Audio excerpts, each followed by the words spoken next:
Maman a texté, n'appelle plus et ne vient plus. C'est fini entre nous. J'ai répondu, tes derniers vœux sont exaucés. Puis, plus tard. Le texto est arrivé à 14h47, un mardi, alors que je finalisais une présentation de design pour mon plus gros client.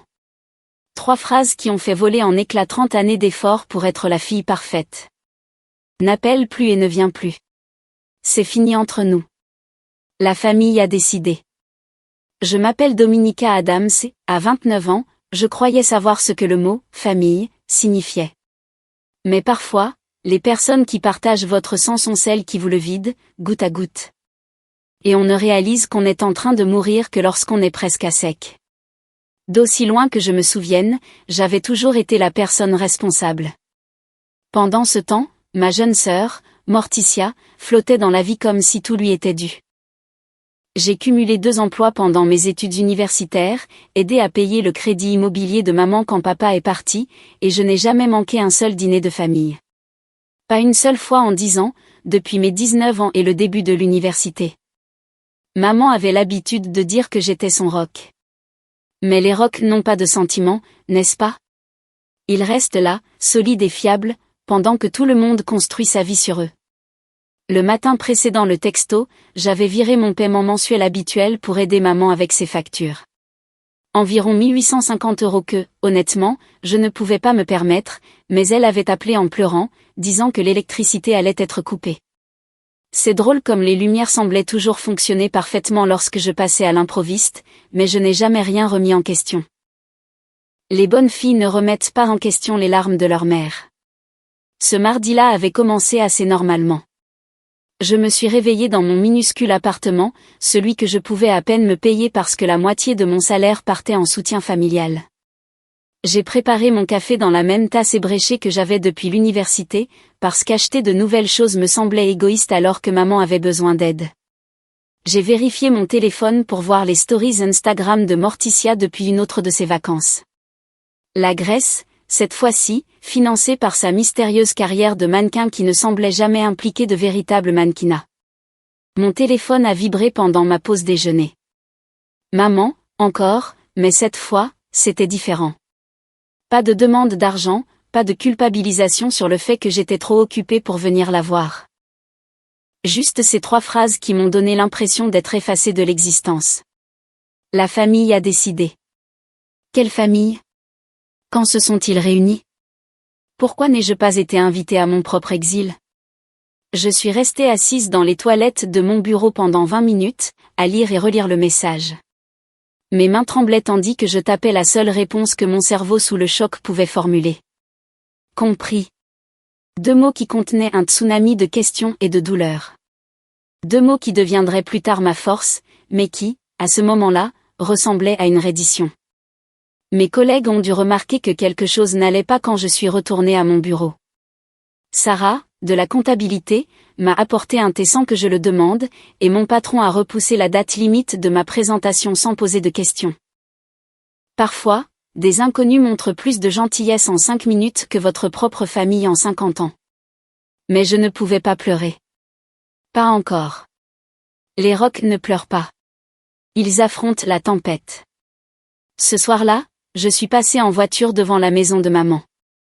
Je sais qu'elle avait dit de ne pas venir, mais j'avais besoin de comprendre. Sa voiture était dans l'allée, aux côtés de 3 autres que je reconnaissais, le SUV de tante Linda, la nouvelle BMW de Morticia et le pick-up de l'oncle Ted. Les fenêtres du salon brillaient d'une lumière chaude, et je pouvais voir des ombres bouger à l'intérieur. La chorégraphie familière d'une réunion de famille. Une réunion de famille qui se déroulait sans moi. Alors que j'étais assise dans ma voiture, comme une étrangère en plein repérage, mon téléphone s'est allumé avec une notification. Morticia venait de publier un selfie de famille. J'adore ces dîners de famille. Tellement bénis. Tout le monde était là, levant son verre de vin, souriant comme si je n'avais jamais existé. Le bras de maman autour de Morticia, de la même manière qu'elle me tenait quand j'étais petite et que je croyais encore que je comptais. La légende continuait, la famille, c'est tout, surtout quand on élimine l'énergie toxique. Les commentaires étaient remplis de cœurs et de messages d'approbation. Personne ne se demandait qui était l'énergie toxique. Le lendemain matin a apporté une autre forme de clarté.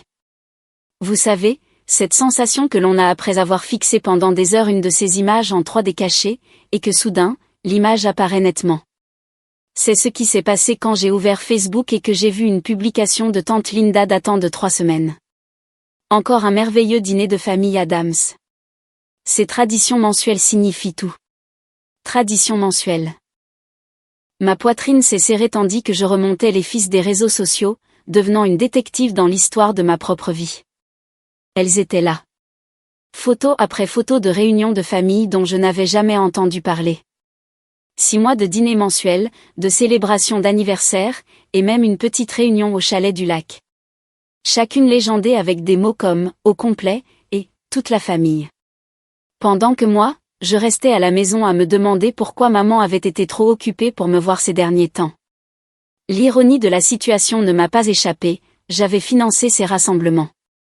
Ces factures urgentes pour lesquelles maman avait besoin d'aide, elles coïncidaient parfaitement avec les dates de ces dîners. J'avais littéralement payé pour ma propre exclusion. Comme si j'avais acheté des billets pour un spectacle auquel je n'étais pas autorisée à assister. La crise de la facture d'électricité du mois dernier ? C'était le même week-end que la fête d'anniversaire surprise de Morticia. Celle avec le traiteur professionnel et le photographe. Ce mercredi-là, je me suis déclarée malade au travail. Une chose que je n'avais jamais faite sans être réellement malade.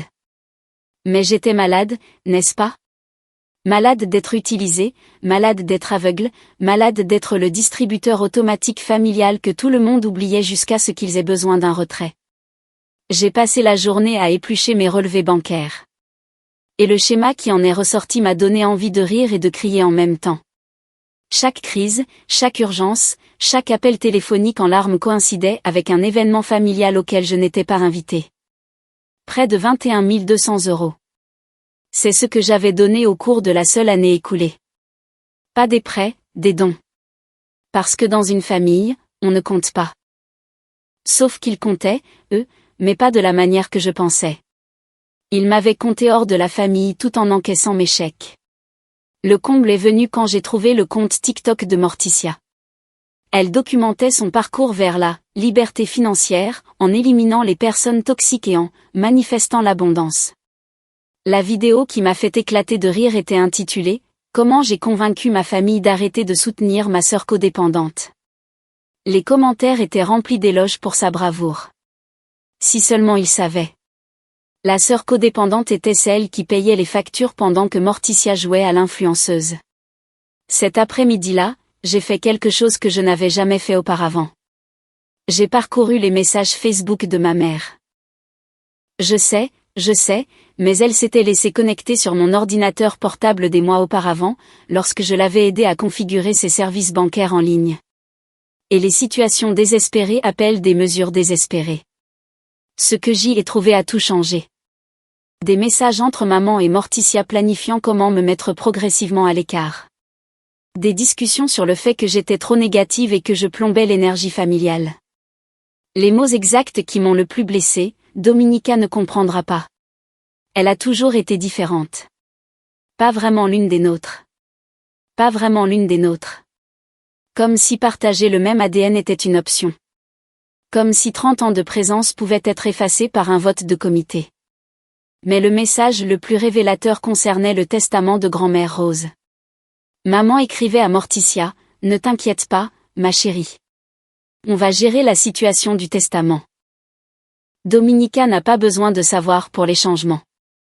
Grand-mère Rose, ma grand-mère, la seule personne qui m'ait jamais fait me sentir vraiment vue, était dans une maison de retraite depuis 1 an, atteinte de démence et de la maladie de Parkinson. Cette combinaison lui avait volé ses souvenirs et sa mobilité, mais jamais sa capacité à sourire quand j'entrais dans sa chambre. Je lui rendais visite tous les dimanches, lui lisant le même livre encore et encore parce que ça la faisait sourire. Maman et Morticia lui rendaient visite peut-être 1 fois par mois, généralement lorsqu'elles avaient besoin de publier des photos pour prouver à quel point elles étaient des membres de la famille attentionnés. Mais il y avait autre chose dans ces messages qui m'a glacé le sang. 3 mois auparavant, maman avait écrit « Le directeur de la maison de retraite commence à avoir des soupçons sur les signatures. Nous devons être plus prudentes. Morticia avait répondu, ne t'en fais pas, Marcus s'en occupe. Il connaît des gens qui peuvent antidater des documents. Marcus, le petit ami de Morticia, que j'avais toujours trouvé louche. Apparemment, il était plus que louche. Il était leur complice. Grand-mère Rose est décédée un jeudi. Maman ne me l'a pas dit directement. Je l'ai appris par une publication Facebook d'une cousine. Quand j'ai appelé maman, elle a fait semblant d'être surprise que je n'ai pas reçu son message. Oh, je pensais te l'avoir dit. Les funérailles sont réservées à la famille. Tu comprends? Réservées à la famille. Les mots ont résonné alors que je raccrochais sans répondre. Mais voici ce qu'il y a de bien quand on est exclu. Cela vous donne le temps de réfléchir. Et la réflexion peut être dangereuse pour les gens qui vous sous-estiment. Pendant qu'ils planifiaient leurs funérailles familiales, je suis allé voir l'avocat de ma grand-mère, Maître Peterson, qui gérait ses affaires depuis 40 ans. L'expression sur son visage lorsque je me suis présentée m'a dit tout ce que j'avais besoin de savoir. Il essayait de me joindre depuis des semaines. Apparemment, j'étais désignée comme la bénéficiaire principale dans le testament de grand-mère, le vrai testament, celui qu'elle avait signé 3 ans plus tôt alors qu'elle était encore lucide. La maison, ses investissements, même sa collection de bijoux vintage que Morticia convoitait depuis notre enfance. Tout me revenait, avec une note manuscrite, pour ma Dominica, qui voit les gens pour ce qu'ils sont, pas pour ce qu'ils peuvent lui apporter. Mais il y avait un autre testament, m'expliqua soigneusement Maître Peterson. Un plus récent, prétendument signé 6 mois auparavant, alors que grand-mère ne se souvenait même plus de son propre nom. Ce testament laissait tout à Morticia et maman, et rien pour moi. Les signatures semblaient correctes, mais quelque chose clochait. Il avait essayé de me contacter car il avait besoin que tous les membres de la famille soient présents pour la lecture officielle. Les funérailles ont eu lieu sans moi. J'ai regardé depuis ma voiture pendant qu'il jouait le rôle de la famille endeuillée. Morticia réussissant même à pleurer sur commande pour les photographes. Mais ce n'était pas eux que je regardais. Je regardais Maître Peterson, qui était venu présenter ses respects et m'avait glissé un dossier par la fenêtre de ma voiture. À l'intérieur se trouvaient les dossiers médicaux de grand-mère de l'année écoulée. Chacun notait qu'elle ne pouvait pas écrire son propre nom, ne reconnaissait pas les membres de sa famille, ne pouvait pas prendre de décision légale. Pourtant, elle aurait soi-disant signé un nouveau testament complexe avec une écriture parfaite. J'ai passé la semaine suivante à devenir une experte en législation sur la falsification de documents.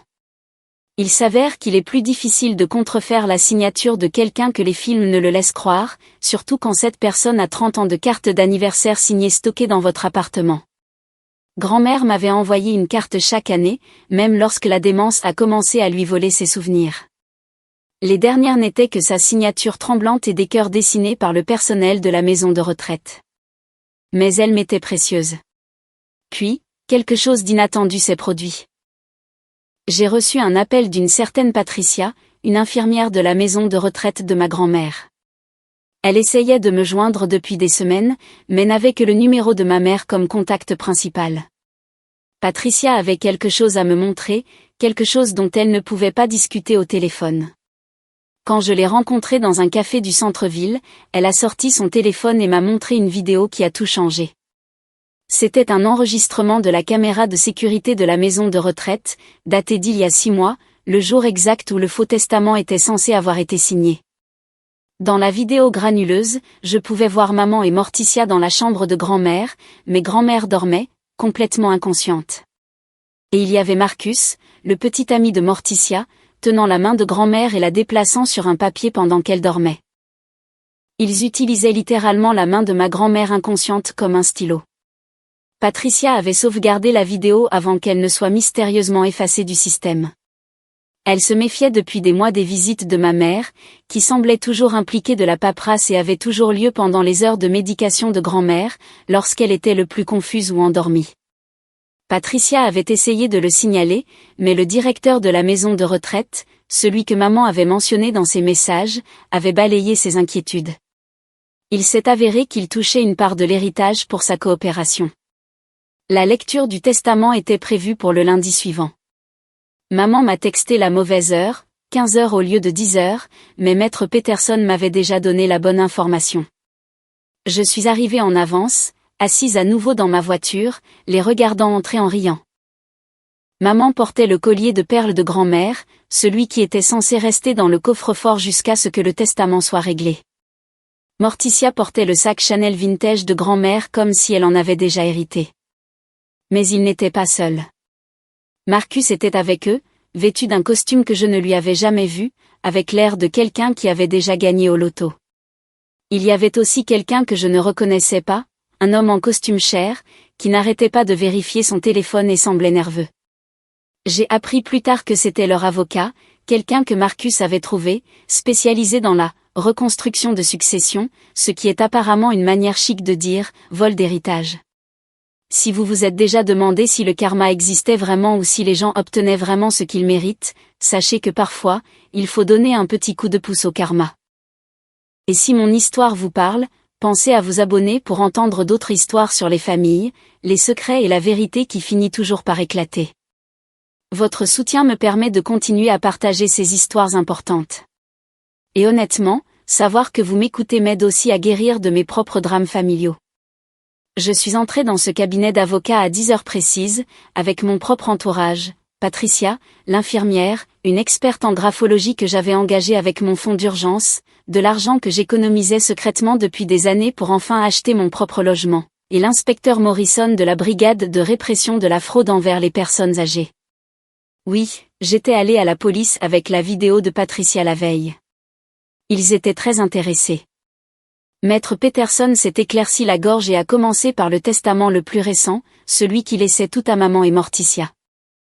Elles étaient assises là, avec un sourire suffisant. Maman a même eu le culot de me tapoter la main avec condescendance. « Ne t'inquiète pas, ma chérie », a-t-elle murmuré. « On s'assurera que tu aies quelque chose. Peut-être les vieux livres de cuisine de grand-mère. » Morticia a gloussé. Marcus a passé son bras autour d'elle d'un air possessif, comptant déjà sa future fortune. Mais j'avais appris quelque chose d'important pendant ces semaines d'isolement. La patience n'est pas seulement une vertu. C'est une arme, lorsqu'elle est maniée correctement. Quand Maître Peterson a terminé sa lecture, j'ai parlé pour la première fois depuis des semaines. Je souhaite contester ce testament sur la base de preuves de fraude et de maltraitance de personnes âgées. L'experte en graphologie que j'avais engagée, Dr. Sarah Chen, a exposé ses conclusions avec une précision chirurgicale. La signature sur le Nouveau Testament ne correspondait à aucune des signatures de grand-mère des 5 dernières années. La pression du stylo était mauvaise, la formation des lettres trop stable pour quelqu'un atteint d'un Parkinson avancé, ce que grand-mère avait développé en plus de sa démence. Mais le véritable coup de théâtre est venu lorsque Patricia s'est levée et a connecté son téléphone à la télévision de la salle de conférence. La vidéo de sécurité a été diffusée en haute définition sur le grand écran. Personne ne pouvait nier ce que tout le monde voyait, Marcus manipulant physiquement la main inconsciente de ma grand-mère pendant que maman tenait le papier et que Morticia montait la garde à la porte. La salle a explosé. Leur avocat a immédiatement essayé de partir, mais l'inspecteur Morrison a bloqué la porte. Marcus est devenu blême et a commencé à bafouiller que ce n'était pas ce que ça avait l'air. Maman a essayé d'arracher le téléphone de Patricia, se jetant littéralement par-dessus la table, mais Maître Peterson a attrapé son bras. Morticia, fidèle à elle-même, s'est immédiatement retournée contre Marcus, affirmant qu'il l'avait forcée à participer, qu'elle était aussi une victime. Mais je n'avais pas fini. J'ai sorti ma dernière pièce à conviction, les feuilles d'entraînement de ma mère. J'étais retournée une dernière fois à la maison, en utilisant la clé de secours cachée sous la fausse pierre. Celle que maman avait oublié m'avoir montrée des années auparavant lorsqu'elle s'était enfermée dehors. En prétendant chercher mes photos d'enfance, j'avais trouvé quelque chose dans le tiroir du bureau de maman, des pages et des pages de la signature de grand-mère, pratiquées encore et encore, s'améliorant à chaque fois. Les feuilles d'entraînement étaient déjà accablantes. Mais ce qui a vraiment scellé leur sort, c'est ce que j'ai trouvé caché derrière, un dossier entier intitulé « Planification successorale ». À l'intérieur se trouvaient des versions préliminaires du Faux Testament, chacune légèrement différente, comme s'ils avaient cherché la meilleure façon de me déshériter complètement. Une version me laissait $1, ils avaient même cherché sur Google si c'était nécessaire. Une autre version prétendait que j'avais été déshéritée pour toxicomanie. Ils avaient finalement décidé de ne rien me laisser, en espérant que je ne le découvrirais que trop tard. L'inspecteur Morrison a placé maman, Morticia et Marcus en état d'arrestation, là, dans la salle de conférence. Les chefs d'accusation étaient nombreux: maltraitance de personnes âgées, fraude, falsification de documents, complot en vue de commettre une fraude et vol d'identité. Le directeur de la maison de retraite a été arrêté plus tard dans la journée à son bureau. Les dominos tombaient rapidement. Alors qu'on les emmenait menotter, quelque chose d'extraordinaire s'est produit. Le téléphone de maman, qui était tombé sur la table dans le chaos, s'est mis à sonner. L'afficheur indiquait « Tante Hélène ». La sœur de maman, exilée à Portland, dont personne ne parlait depuis des années. Maître Peterson a répondu en mode haut-parleur, expliquant la situation. Le rire d'Hélène était amer, mais pas surpris. Elle a fait la même chose à notre mère il y a 20 ans, dit-elle, sa voix portant dans la pièce silencieuse. Elle a falsifié sa signature sur un acte de transfert de propriété. Je n'ai jamais pu le prouver, mais je savais. C'est pour ça que je ne lui ai plus parlé depuis. J'ai essayé d'avertir Rose, mais elle voyait toujours le meilleur en chacun. La salle était abasourdie. Ce n'était pas le premier rodéo de maman avec la fraude à l'héritage. Elle avait déjà fait ça avec succès et pensait pouvoir recommencer. Le schéma était clair, le comportement rodé. Je n'avais pas affaire à une mère cupide. J'avais affaire à une arnaqueuse en série qui se trouvait être ma parente. La réunion de famille devait avoir lieu dans 2 semaines. Le grand rassemblement de la famille Adams qui se tenait tous les 5 ans. Plus d'une centaine de parents seraient là, et maman avait déjà commencé à répandre sa version des faits. Selon ses partisans, j'étais une fille mentalement instable qui essayait de voler sa pauvre mère en deuil. Elle avait même lancé un GoFundMe pour sa défense juridique contre les accusations de maltraitance, se présentant comme la victime d'une fille vengeresse et d'un système défaillant. Mais j'avais quelque chose qu'elle n'attendait pas. La vérité. Et plus important encore, la preuve de la vérité. La réunion devait avoir lieu au chalet du lac, le chalet de grand-mère, celui dont j'avais désormais légalement hérité. Maman et Morticia étaient en liberté sous caution, et les ordonnances restrictives n'avaient pas encore été finalisées. Elles pensaient être toujours en contrôle, toujours les victimes de ma jalousie et de ma négativité. Elles avaient même envoyé un email à toute la famille pour avertir tout le monde de mon comportement instable et demander du soutien pendant cette période difficile. Je les ai laissées croire qu'elles gagnaient. Je suis restée silencieuse sur les réseaux sociaux.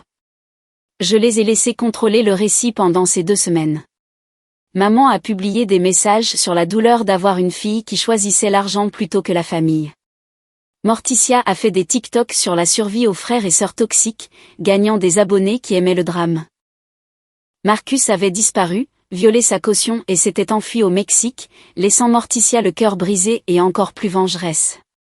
Le jour de la réunion est arrivé avec un temps parfait, comme si même la nature voulait une vue dégagée de ce qui allait se passer. Je suis arrivée tôt au chalet du lac, mon chalet, avec quelques cousins de confiance qui connaissaient la vérité. Nous avons tout installé normalement, mais avec quelques ajouts. J'avais loué un système de sonorisation professionnel et un grand écran de projection, disant à tout le monde que c'était pour partager des photos et des souvenirs de famille.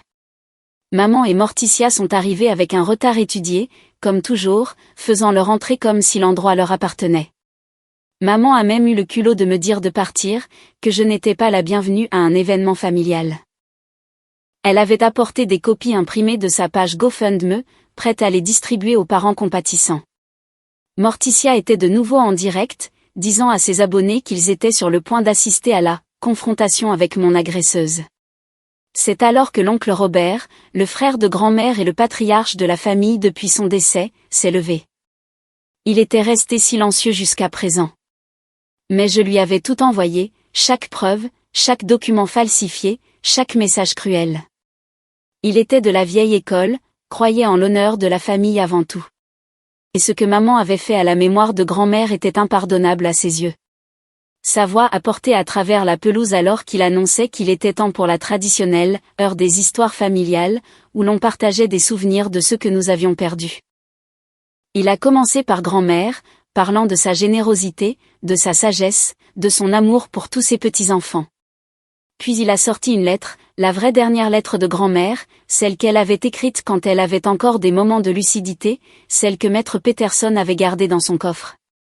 Mais avant qu'il ne puisse la lire, maman a tenté un dernier coup désespéré. Elle s'est levée, des larmes coulant sur son visage, et a annoncé que j'avais abusé de grand-mère, que c'est pour cela qu'elle avait dû protéger la famille de moi. L'accusation était si choquante, si au-delà de tout ce à quoi je m'attendais, que pendant un instant, personne n'a bougé. Morticia a immédiatement commencé à hocher la tête, ajoutant des détails au mensonge, le construisant en temps réel pour son public en direct. C'est là que j'ai abattu ma carte maîtresse. J'ai fait un signe de tête à mon cousin Brad, qui a lancé le système de projection. Sur l'écran géant sont apparues des dizaines de photos et de vidéos. Moi, lisant pour grand-mère, lui brossant les cheveux, célébrant son anniversaire juste toutes les deux quand tout le monde avait oublié. Daté, horodaté, avec le registre des visites de la maison de retraite superposé, montrant mes visites régulières du dimanche. Puis est venue la vidéo de sécurité que Patricia avait fournie, des heures entières, me montrant prenant soin de grand-mère pendant qu'elle était éveillée et lucide, montrant l'amour authentique entre nous. Mais le coup de grâce fut l'enregistrement audio que j'avais fait lors d'un des moments de clarté de grand-mère, juste 2 semaines avant son décès. Sa voix, tremblante mais claire, a rempli l'air. Dominica, ma douce enfant, tu es la seule qui vient me voir sans vouloir quelque chose. Ta mère et ta sœur, elles pensent que je ne remarque rien, mais si. Elles ne viennent que lorsqu'elles ont besoin d'argent ou de signature. Toi, tu viens parce que tu m'aimes. C'est pourquoi je te laisse tout. Ne les laisse pas te le prendre. Elles ont déjà pris assez. La famille rassemblée a écouté dans un silence stupéfait. Les mensonges de ma mère se sont effondrés en temps réel. Son GoFundMe a été signalé et fermé en quelques heures. Le direct de Morticia s'est retourné contre elle de manière spectaculaire, elle venait de diffuser sa mère proférant de fausses accusations et se faisant démasquer comme une fraudeuse devant des milliers de spectateurs. La section des commentaires s'est transformée en une frénésie de gens partageant des extraits, créant des mèmes et réclamant justice. Mais le moment le plus satisfaisant est venu lorsque tante Hélène est arrivée. Oui, je l'avais fait venir de Portland comme invitée surprise. Elle s'est approchée directement de maman, l'a regardée dans les yeux et a dit, assez fort pour que tout le monde entende, « Tu as tué l'esprit de notre mère avec ta cupidité il y a 20 ans, et tu as essayé de faire la même chose à Rose. Mais cette fois, quelqu'un t'a tenu tête. Cette fois, c'est toi qui perds. » La police est arrivée comme sur un signal. Je les avais informés de la réunion, sachant que maman et Morticia violeraient les conditions de leur caution en tentant d'accéder à une propriété dont elles étaient bannies. Elles ont été arrêtées à nouveau, cette fois avec des accusations supplémentaires de fausses déclarations, de diffamation et de violation de caution. Alors qu'on les emmenait menottées pour la 2e fois, toute la famille a regardé. Personne ne les a défendues. Personne n'a pleuré pour elles. La vérité avait enfin libéré tout le monde. 6 mois se sont écoulés depuis cette réunion, et la vie ne ressemble en rien à ce que j'avais imaginé. Je vis maintenant dans la maison de grand-mère. Celle que maman pensait avoir déjà héritée. Je continue de trouver des petits mots que grand-mère avait cachés dans la maison, dans des livres, derrière des cadres photos, dans des tiroirs. Chacun est un petit rappel qu'elle m'aimait, qu'elle me voyait même lorsque son esprit défaillait. L'un disait simplement, « Dominica, tu as toujours été assez. » Les procédures judiciaires se sont terminées plus rapidement que prévu. Maman a écopé de 5 ans dans une prison fédérale pour fraude envers une personne âgée et falsification. Les accusations fédérales sont venues du fait qu'elle avait utilisé le service postal pour envoyer des documents frauduleux, ce qui en fait apparemment un crime fédéral. Morticia a eu 3 ans et doit verser des dédommagements. Elle a essayé de plaider coupable en témoignant contre maman, mais l'accusation avait suffisamment de preuves sans sa coopération. Marcus a été attrapé en essayant de rentrer aux États-Unis et a pris 7 ans. Il s'est avéré que ce n'était pas sa première escroquerie. Le directeur de la maison de retraite a perdu sa licence et a fait face à des accusations criminelles. L'établissement lui-même a fait l'objet d'une enquête, et 3 autres familles se sont manifestées avec des histoires similaires.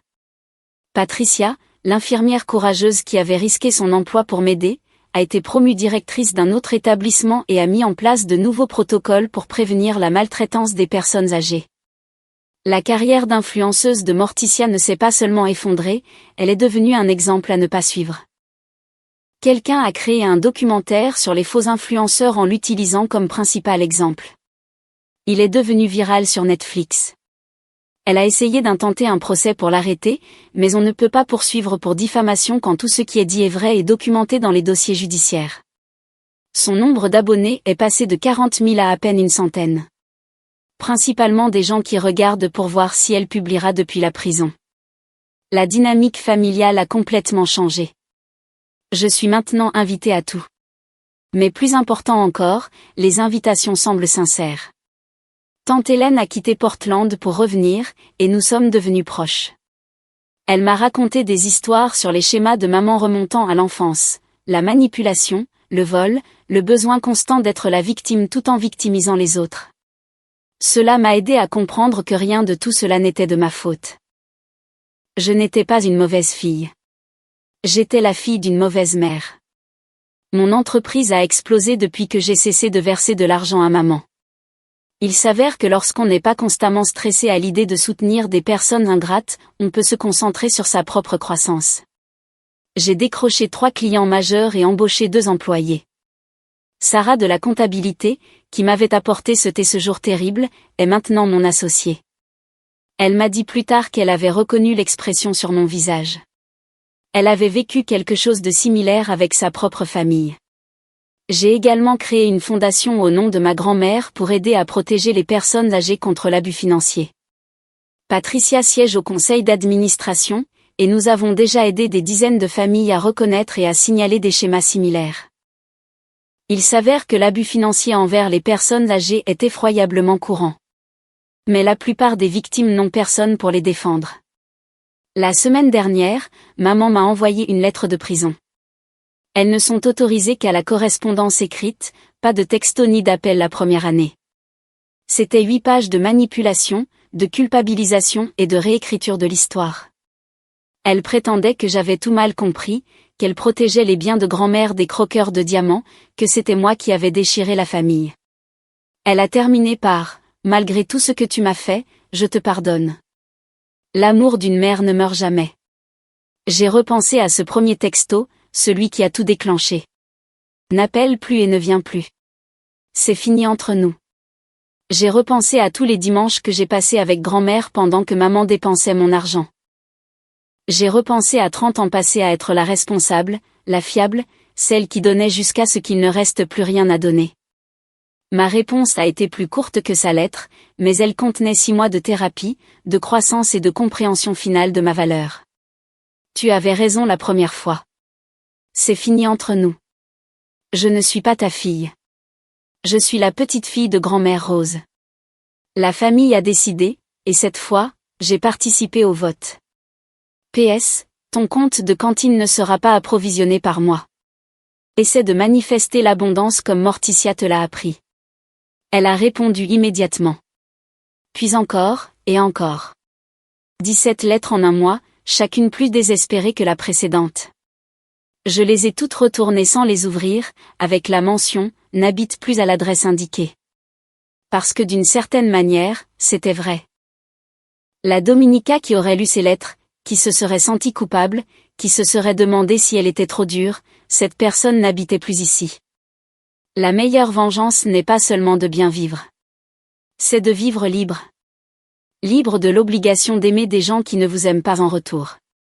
Libre de la culpabilité de fixer des limites.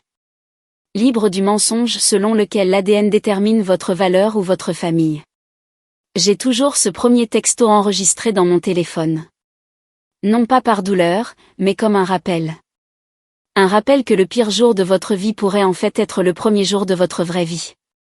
Que quand quelqu'un vous montre qui il est, croyez-le la première fois. Et que parfois, compris, est la réponse la plus puissante que vous puissiez donner, car cela signifie que vous avez enfin, vraiment, compris.